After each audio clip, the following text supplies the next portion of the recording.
Le Journal général de l'Europe a été fondé en 1785 par le voltairien Pierre-Henri Tondu, ministre des Affaires étrangères de la France. Dès le début, ce journal était consulté par des personnalités éminentes du monde de la politique, de l'économie et de la culture. Le Journal général de l'Europe s'adresse à l'ensemble des institutions européennes, aux entreprises et à tous ceux qui s'intéressent à la citoyenneté et à la politique à travers notre continent.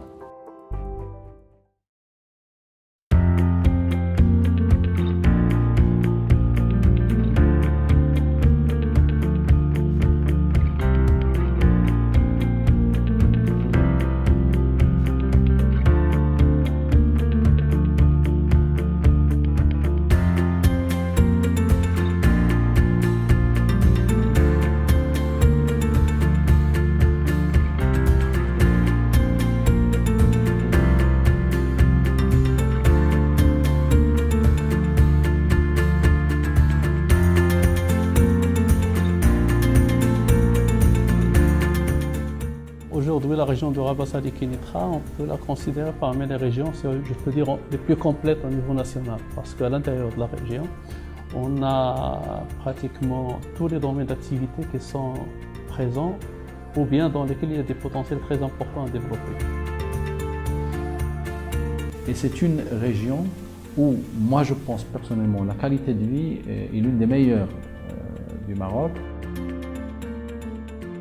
La région de Rabat-Salé-Kénitra est aujourd'hui considérée la première grande région agricole au Maroc, à côté de celle de Casablanca, Settat. Rabat a été positionnée comme capitale culturelle par Sa Majesté. C'est la ville lumière, capitale culturelle du royaume. Rabat a été classée en 2012 au patrimoine mondial de l'UNESCO. Aujourd'hui, les régions, ils ont deux moyens stratégiques de planification de leur territoire et de son développement et un outil important d'exécution.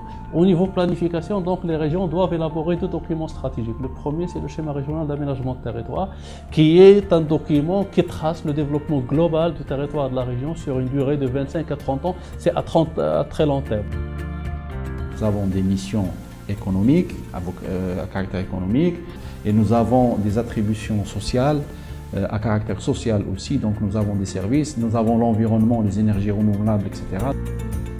Aujourd'hui, il y a une nouvelle stratégie, une nouvelle politique qui promeut de manière très forte l'investissement agricole. Les investisseurs européens sont les bienvenus au Maroc. La construction de ce grand chantier qui est la régionalisation avancée, bien sûr avec tous les partenaires, qu'ils soient État, acteurs publics, acteurs privés, autorités, etc. Parce que ça, c'est un chantier de tout le monde, de toute une nation.